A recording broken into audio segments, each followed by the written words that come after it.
بسم اللہ الرحمن الرحیم۔ السلام علیکم تمام سننے والوں کو خوش آمدید میرے چینل سچی آپ بیتی پر۔ تو جن دوستوں نے ابھی تک میرے چینل سچی آپ بیتی کو سبسکرائب نہیں کیا ہے وہ اسے سبسکرائب کریں اور بیل کے بٹن کو پریس کریں تاکہ آپ کو ملتی رہے آنے والی چینل کی تمام اپڈیٹ۔ اور جو دوست میرے چینل پر ابھی نئے آئے ہیں انہوں نے میرے چینل کو بھی سبسکرائب کیا ہے، میں اپنے ان تمام دوستوں کو دل سے خوش آمدید کہتی ہوں۔ اور آپ تمام دوستوں کا بے حد شکریہ جنہوں نے میرے چینل کو پسند کیا ہے۔ اور جو دوست اپنی سچی آپ بیتی میرے ساتھ شیئر کرنا چاہتے ہیں وہ انسٹاگرام پر آ کر اپنی سچی آپ بیتی میرے ساتھ شیئر کر سکتے ہیں۔ تو چلیے آج کی سچی آپ بیتی ہمیں کراچی سے بھیجی ہے خلیل الرحمن نے۔ سنتے ہیں خلیل الرحمن کی سچی آپ بیتی۔ خلیل بتاتے ہیں کہ میں اور میرا دوست عارف ہم دونوں ایک ساتھ کراچی یونیورسٹی میں پڑھتے تھے۔ ہم لوگوں کے ایگزام سٹارٹ ہوئے تو میرا جو ایگزامینیشن سینٹر تھا وہ شیخ زاید میں پڑا اور میرے دوست عارف کا وومن اسٹڈیز میں۔ کیونکہ ہم دونوں بہت گہرے دوست تھے تو میرا یہ کوشش تھی کہ میرا دوست میرے ساتھ ہی اس کا جو ہے ڈپارٹمنٹ ایک ساتھ ہی ہو، لیکن اس کا الگ ہونے کی وجہ سے میں اس کو اس کے ڈپارٹمنٹ ڈھونڈنے جا رہا تھا۔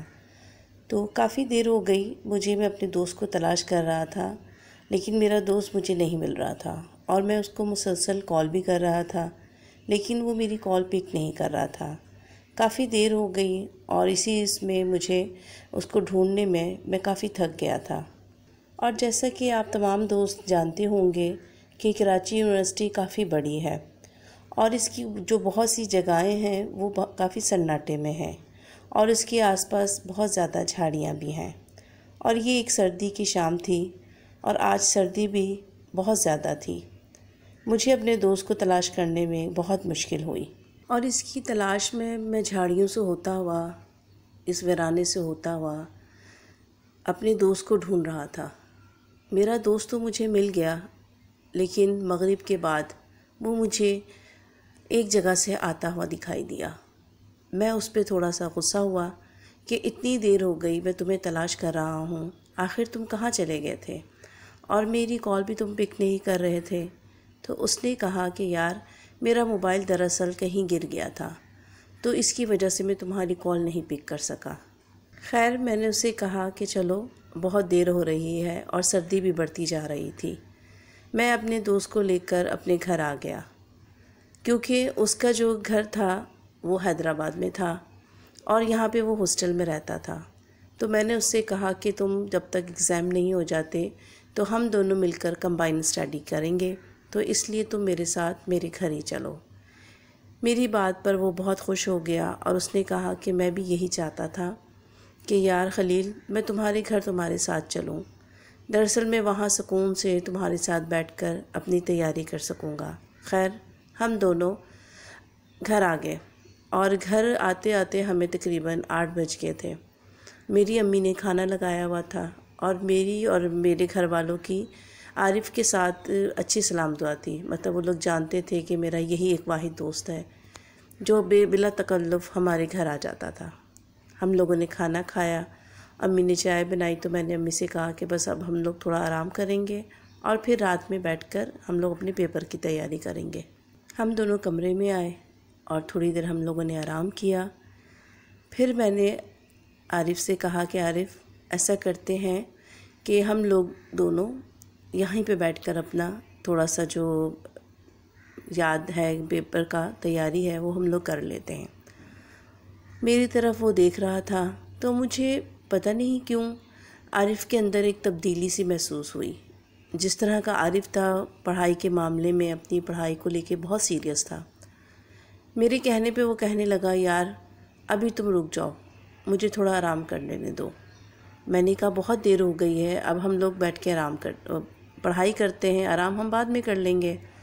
لیکن اس نے کہا تم نے پڑھائی کرنی تم کرو، میں تھوڑا آرام کروں گا۔ خیر میں نے اس کو چھوڑ کر میں اپنی اسٹڈی میں لگ گیا اور تقریباً مجھے 1 سے 1.5 گھنٹے کے بعد اپنے آس پاس سے ایک عجیب سی اسمیل آنے لگی، جیسے کہ کوئی بہت ہی گندی سی چیز کی اسمیل۔ میں نے اپنے آس پاس دیکھا لیکن مجھے وہاں کچھ بھی محسوس نہیں ہوا اور عارف جو تھا وہ بے خبر سو رہا تھا۔ خیر میں نے اس کو چھوڑ کے اپنے دوبارہ پڑھائی میں لگ گیا، لیکن وہ جو اسمیل آ رہی تھی اس نے مجھے مزید اپنی پڑھائی پہ فوکس نہیں کرنے دیا۔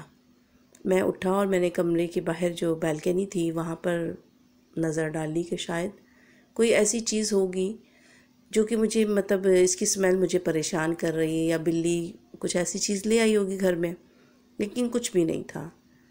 پھر میں نے عارف کو آ کے اندر کمرے میں اٹھایا اور اس سے کہا کہ یار ذرا اٹھو میرے ساتھ، دیکھو یہ اسمیل کہاں سے آ رہی ہے، بہت گندی اسمیل ہے۔ جب میں نے اس کو جگایا اور اس نے آنکھیں کھولی تو اس کی آنکھیں لال انگارہ تھیں، جیسے کہ اس کی آنکھوں میں کسی نے آگ جلا دی ہو، اور مجھے وہ بہت غصے میں دیکھتا ہوا میرا ہاتھ اس نے اتنی بری طرح سے جھٹکا اور اس نے مجھے دھکا سا دیا۔ میں نے کہا کیا ہو گیا، تمہارا دماغ خراب ہو گیا؟ تو اس کی آواز وہ آواز ہی نہیں تھی جس میں اس نے مجھے کہا کہ تم نے مجھے پریشان کیوں کیا، تم نے مجھے کیوں جگایا ہے؟ میں نے کہا عارف تم نے اپنی اسٹڈی نہیں کرنی ہے، تم آئے کس مقصد کے لیے تھے میرے گھر؟ چلو یار دونوں بیٹھ کے کرتے ہیں پڑھائی، تمہیں اس طرح سوتا دیکھ کر تو مجھے بھی سستی آ رہی ہے۔ خیر میری یہ کہنے پر وہ فوراً ہی نارمل ہو گیا اور اٹھ کے بیٹھ گیا، اور میرے اس پہ کہ میں نے کہا کہ چلو دیکھیں کیا چیز ہے، تو اس نے کہا مجھے تو کوئی اسمیل نہیں آ رہی، تمہارا تو لگتا ہے ناک خراب ہے۔ میں نے کہا نہیں یار مجھے بہت اسمیل آ رہی ہے۔ خیر اس نے کہا چھوڑو، تم نے پڑھائی کرنی تو بیٹھ کے پڑھائی کرو۔ پھر ہم دونوں بیٹھ کر پڑھائی کرنے لگے۔ پھر وہ میں نے دیکھا کہ وہ ایک عجیب سے انداز میں بیٹھا مجھے گھو رہا تھا۔ میں نے اسے کہا تم نے لگتا ہے اپنا جو ہے نا پیپر کی تیاری نہیں کرنی۔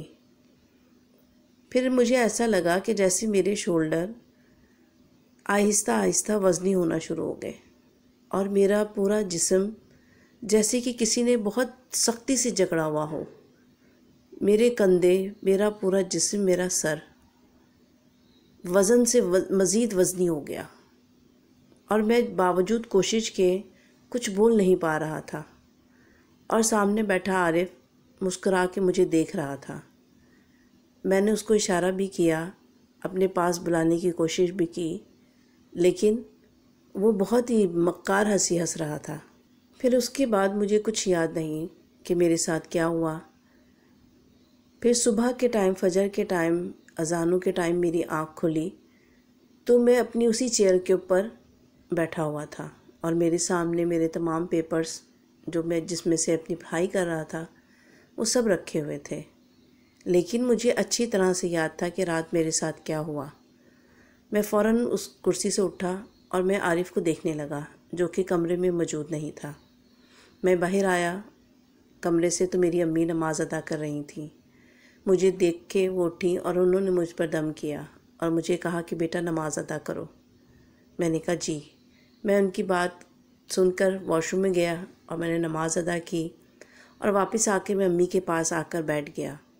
میں نے امی سے پوچھا امی عارف کہاں ہے؟ تو امی نے کہا بیٹا کمرے میں ہوگا، باہر تو مجھے نظر نہیں آیا وہ۔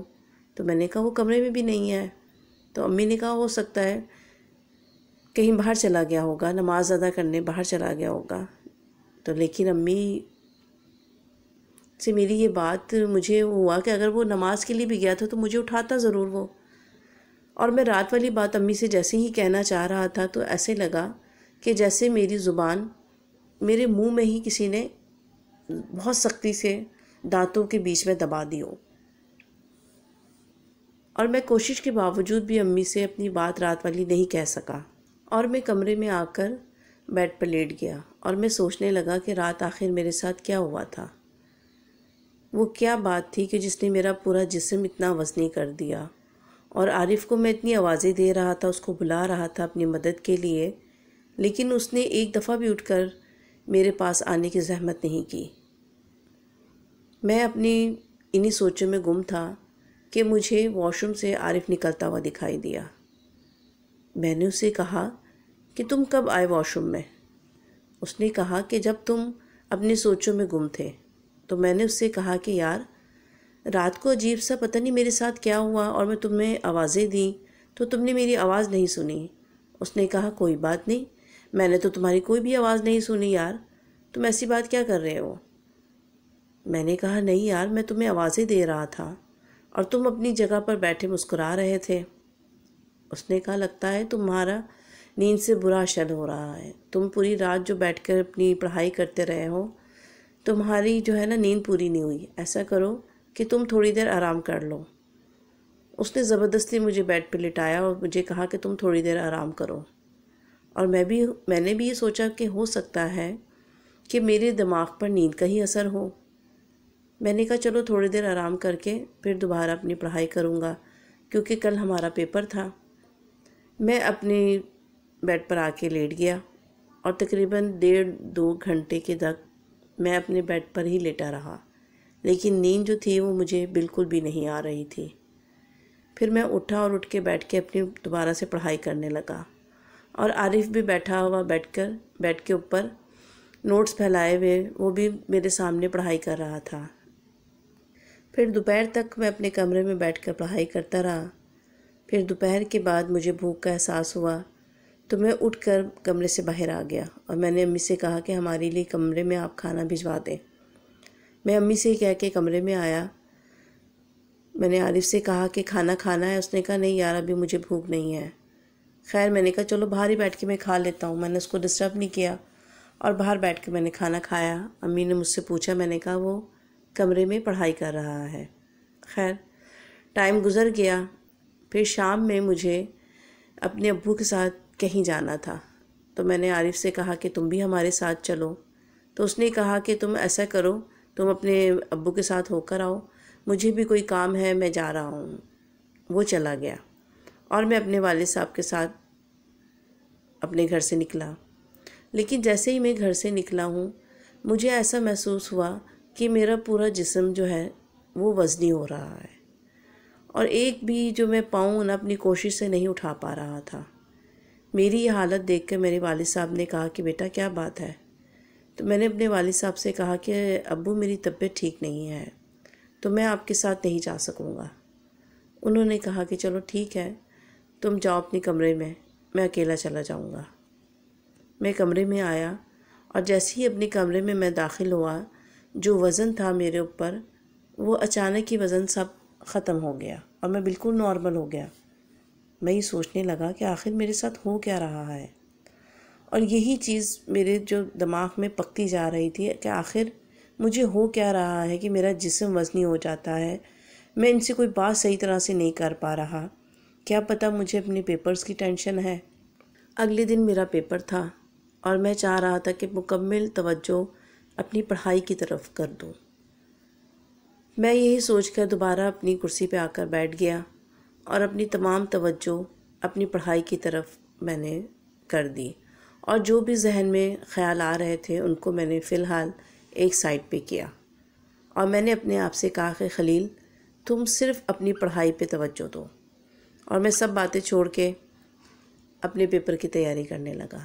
نہ جانے کتنا وقت ہو گیا مجھے پڑھتے ہوئے کہ مغرب کی اذانوں کے ٹائم مجھے ہوش آیا، اور میں اٹھا، تھکن سے میرا برا شر تھا۔ میں اٹھ کے واش روم میں گیا، وضو کیا اور نماز ادا کی۔ ابھی میں نماز پڑھ کے فارغ ہی ہوا تھا کہ میں نے دیکھا میرے پیچھے عارف کھڑا ہوا ہے، اور وہ مجھے بہت ہی برے انداز سے دیکھ رہا ہے اور مجھے گھور رہا ہے۔ میں نے اس سے پوچھا کیا بات ہے بھائی، کیا ہو گیا، اتنے غصے میں کیوں کھڑے ہو؟ تو اس نے میری بات کا جواب نہیں دیا اور جا کر بیڈ پر بیٹھ گیا۔ میں نے اس سے کہا کہ نماز ادا کر لو۔ پھر دوبارہ اس نے مجھے گھور کر دیکھا اور عجیب سی آواز میں مجھ سے کہا کہ اپنے کام سے کام رکھو، میرے کام میں ٹانگ مت اڑاؤ۔ میں نے کہا اس کو پتہ نہیں کیا ہو گیا۔ خیر میں چھوڑ کے اپنے پڑھائی کرنے لگا۔ دوسرے دن پیپر تھا ہمارا۔ میں نے اسے کہا کہ یار جلدی صبح اٹھیں گے تاکہ ایک دفعہ پھر اپنا سب ریوائز کر لیں، لیکن وہ رات بہت عجیب رات تھی۔ جب رات کو میں لیٹ نائٹ آ کر اپنے بستر پر لیٹا تو مجھے ایسا محسوس ہوا کہ جیسے میرے بستر پر کسی نے بہت زیادہ گرم کر دیا ہو بستر، بہت زیادہ گرم تھا میرا بستر۔ میں نے کہا کہ اتنی گرمی تو نہیں ہے، سردی کا موسم ہے، تو میرا بستر اس قدر گرم کیوں ہو رہا ہے؟ میں اٹھا ہوں دوبارہ سے اور میں نے عارف کی طرف دیکھا اور اس سے کہا کہ یار ادھر آ کر دیکھو میرا بستر کتنا گرم ہو رہا ہے۔ اس نے میری کسی بات کا جواب نہیں دیا، مجھے کہا کہ مجھے آرام کرنے دو۔ میں اٹھا اور میں نے اپنا بلینکٹ اٹھا کے میں صوفے پہ آ کے لیٹ گیا، کیونکہ بستر پہ لیٹنا میرے لیے مشکل ہو رہا تھا۔ اور میں صوفے پہ آ کر تھوڑی ہی دیر بعد میری آنکھ لگ گئی، لیکن آدھی رات کو میری آنکھ کھلی تو مجھے ایسا محسوس ہوا کہ جیسی کوئی چیز میرے سینے کے اوپر، وزندار سی چیز میرے سینے پہ پڑی ہے۔ میں نے اپنی آنکھیں کھولیں تو مجھے ایک بہت بڑا بلّا جس کی آنکھیں لال انگارہ تھیں میرے سینے پہ بیٹھا ہوا تھا، اور اس کا وزن اس قدر زیادہ تھا کہ میں کوشش کر کے بھی اپنے آپ کو ہلا نہیں پا رہا تھا۔ پھر بہت دیر ہو گئی، میں نے سب کو، گھر والوں کو آوازیں دیں، عارف کو آوازیں دیں، لیکن کسی ایک بندے نے بھی میری آواز نہیں سنی۔ پھر مجھے ایسا لگا کہ بس اب میرا آخری ٹائم آ گیا ہے، اور میں نے کوشش کر کے آیت الکرسی اور درود شریف کا ورد شروع کیا۔ جیسے ہی میں نے آیت الکرسی پڑھنا شروع کی، وہ جو بلّا تھا وہ میرے سامنے ہی میرے سینے سے اٹھا اور اٹھ کے چھلانگ لگا کے بیڈ پہ چلا گیا۔ میں نے پوری آیت الکرسی پڑھ کے اپنے اوپر دم کیا، اور اٹھ کر جب میں نے لائٹ آن کی تو بیڈ کے اوپر بلّا نہیں تھا، عارف سو رہا تھا۔ میں نے سوچا کہ یہ بلّا اس ٹائم کہاں چلا گیا، اور کمرے کی کھڑکی دروازے سب بند تھے۔ تو میں نے بیڈ کے نیچے بھی دیکھا اور میں نے عارف کو اٹھایا اور میں نے اس سے کہا کہ یار میں نے تمہیں اتنی آوازیں دیں، تم نے میری آواز کیوں نہیں سنی؟ وہ اٹھا اور مجھے دھکا دے کر واش روم کی طرف چلا گیا، اور میں اس کے پیچھے واش روم میں گیا۔ میں نے کہا تم نے میری بات کا جواب کیوں نہیں دیا؟ آخر تمہیں کیا ہو گیا ہے؟ تم میری بات کا جواب کیوں نہیں دے رہے؟ تمہیں نہیں پتا بھی میرے ساتھ کیا ہوا؟ تو اس نے کہا کہ مجھے سب پتہ ہے، تم بس اپنا کام کرو۔ خیر میں نے سوچا کہ میں آج ہی اس کو کہہ دوں گا پیپر کے بعد کہ یار میں اب تمہیں اپنے ساتھ اپنے گھر نہیں لے کے جاؤں گا، کیونکہ مجھے اس کی حرکتیں کچھ مشکوک لگ رہی تھیں، اور میں نہیں چاہتا تھا کہ اس کی وجہ سے میری پڑھائی جو ہے ڈسٹرب ہو۔ ہم پیپر کے لیے گئے، تو جب میں راستے میں نے اس کو ڈراپ کیا اس کے ڈپارٹمنٹ پر، تو میں نے اس سے کہا کہ یار عارف ایسا کرنا کہ آج تم کسی اور دوست کی طرف چلے جانا، تو واپسی پہ میں تمہیں اپنے ساتھ نہیں لے کے جا سکتا۔ تو اس نے کہا کیوں؟ میں نے کہا نہیں یار میری پڑھائی بہت ڈسٹرب ہو رہی ہے، تو تم ایسا کرو کہ اپنی کسی اور دوست کی طرف چلے جاؤ، یا ہاسٹل میں ہی اپنے کمرے میں تم اپنی جو ہے پڑھائی وہ کرو۔ میں نے اس سے ایکسکیوز کیا اور واپس اپنی ڈپارٹمنٹ میں آ کے اپنا پیپر دیا، اور پیپر کے دوران بھی میرا دماغ جو تھا ایسا لگ رہا تھا کہ جیسے بالکل شل ہو گیا۔ میں باوجود کوشش کے بھی اپنا کوئی کام اپنا لکھ نہیں پا رہا تھا، اور ایسا لگ رہا تھا کہ جیسے جو میں نے یاد کیا ہے وہ سب میں بھول گیا ہوں۔ پیپر جیسے تیسے کر کر میں گھر کی طرف پلٹا، اور گھر آ کے میرا پورا جسم بخار میں تپ رہا تھا۔ میں نے اپنی امی سے کہا کہ پتہ نہیں مجھے کیا ہو گیا، اور میرا آج کا پیپر بھی بالکل اچھا نہیں ہوا۔ میری یہ بات سن کر میری امی بھی پریشان ہوئی۔ میں نے ان کو پھر کل کا واقعہ، رات کا واقعہ، تمام واقعے اپنی امی کو سنائے، جس کو سن کے وہ بہت زیادہ پریشان ہوئی، اور انہوں نے مجھے کہا کہ بیٹا مجھے کچھ اور ہی مسئلہ لگ رہا ہے، کیونکہ عارف کو بھی میں جانتی ہوں جس طرح کا وہ بچہ ہے، لیکن جو میں نے کل اس کو دیکھا جس طرح کا اس کا رویہ تھا تو وہ مجھے ٹھیک نہیں لگا۔ پھر میری امی نے کہا کہ تمہارے ابو آئیں گے تو میں تمہارے ابو کے ساتھ تمہیں ایک جگہ بھیجوں گی تاکہ معلومات کروں کہ آخر تمہیں ہوا کیا ہے، لیکن بخار کی شدت اتنی زیادہ تھی کہ میں اپنے ابو کے ساتھ نہیں جا سکا۔ میری یہ حالت دیکھ کے میری امی ابو دونوں پریشان ہوئے۔ پھر میرے ابو نے اپنے ایک دوست تھے جو کہ یہ علم جانتے تھے، روحانی علم جانتے تھے، ان کو کال کی اور ان کو گھر آنے کے لیے کہا، اور پھر عشاء کی نماز کے بعد وہ گھر آئے۔ میرا جسم جو تھا ایسا لگ رہا تھا کہ جیسے کسی نے بھٹی میں ڈال دیا ہو، پورا جسم آگ کی تپش کی طرح تپ رہا تھا۔ میری امی میری یہ حالت دیکھ کے بہت پریشان تھی۔ اور مجھے ایسا لگ رہا تھا کہ میرے کمرے میں وہ بلّا ادھر سے ادھر گھوم رہا ہے۔ کبھی وہ میرے بیڈ پہ آ جاتا، کبھی وہ میری ٹانگوں پہ آ کے بیٹھ جاتا، کبھی میری اسٹڈی ٹیبل پہ بیٹھا ہوتا، اور میں اس کو دیکھ رہا تھا۔ لیکن بخار کی شدت اتنی تھی کہ میں نہ کوئی بات کر سکتا تھا، نہ اپنی امی کو کچھ کہہ سکتا تھا۔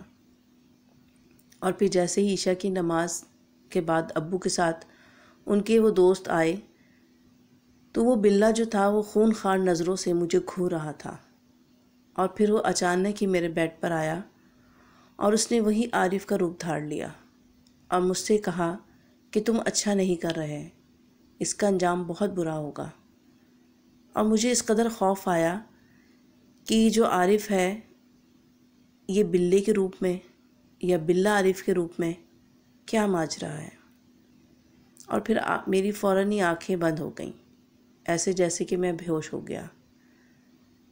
پھر کچھ دیر کے بعد مجھے ہوش آیا تو میں نے دیکھا کہ میری امی، ابو اور ابو کے وہ دوست تینوں کمرے میں موجود ہیں، اور ابو کے دوست کچھ پانی پہ پڑھ کے میرے اوپر پانی کا چھڑکاؤ کر رہے تھے۔ پھر تھوڑی دیر بعد ہی مجھے ایسا لگا کہ میرے جسم کا جو وزنی پن تھا، جو بخار تھا، وہ قدرے کم ہو گیا۔ پھر انہوں نے مجھے کہا کہ بیٹا تم کہاں سے ہو کر آئے تھے؟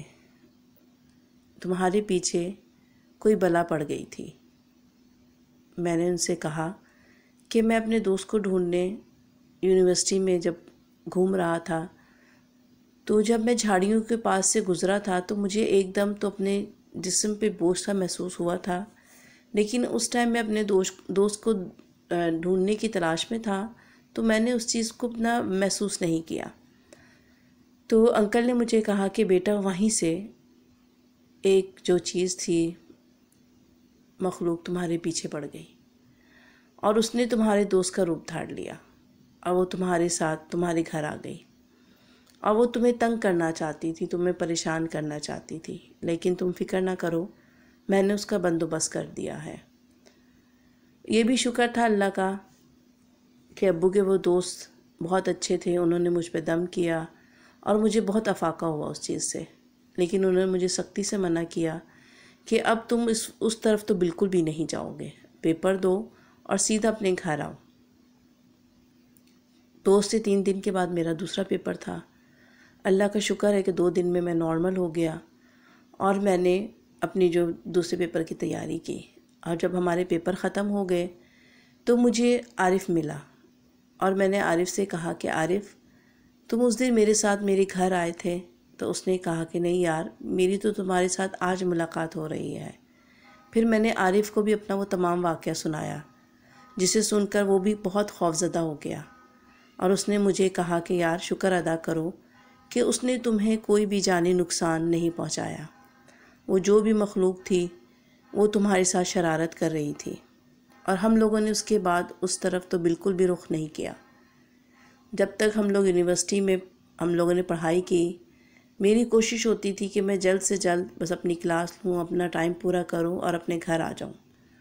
میں بالکل بھی ایکسٹرا اپنی یونیورسٹی میں نہیں بیٹھتا تھا، لیکن اللہ کا شکر ہے کہ اس کے بعد پھر مجھے اس چیز نے بالکل بھی پریشان نہیں کیا، کیونکہ ابو کے دوست نے مجھے ایک تعویذ دیا تھا اپنے گلے میں ڈالنے کے لیے کہ بیٹا اس کو ہمیشہ اپنے گلے میں ڈال کر رکھنا، اور نماز کی پابندی بہت زیادہ کیا کرو، جتنا ہو سکے بیٹا باوضو رہا کرو، کیونکہ جب ہم بے وضو ہوتے ہیں، ناپاک ہوتے ہیں، تو ایسی ہی چیزیں ہم پہ حملہ آور ہوتی ہیں۔ میری یہ کہانی ہے، میرا مقصد آپ دوستوں کے ساتھ اپنی یہ جو قصہ شیئر کرنے کا یہی تھا کہ آپ لوگ جتنا ہو سکے ایسے ویرانوں سے بچا کریں اور کوشش کیا کریں کہ پاک صاف رہا کریں۔ تو یہ تھی خلیل کی سچی آپ بیت تھی۔ امید کرتی ہوں آپ لوگوں کو پسند آئی ہوگی۔ اس ویڈیو کو لائک کیجیے گا اور اپنے دوستوں کے ساتھ شیئر کرنا مت بھولیے گا۔ مجھے اور اپنے پیاروں کو اپنی نیک دعاؤں میں ضرور یاد رکھیے گا۔ تو چلیے چلتے ہیں آج کی ایک اچھی بات کی طرف۔ اچھا دوست بھی اللہ کی نعمت ہے۔ اللہ حافظ، فی امان اللہ۔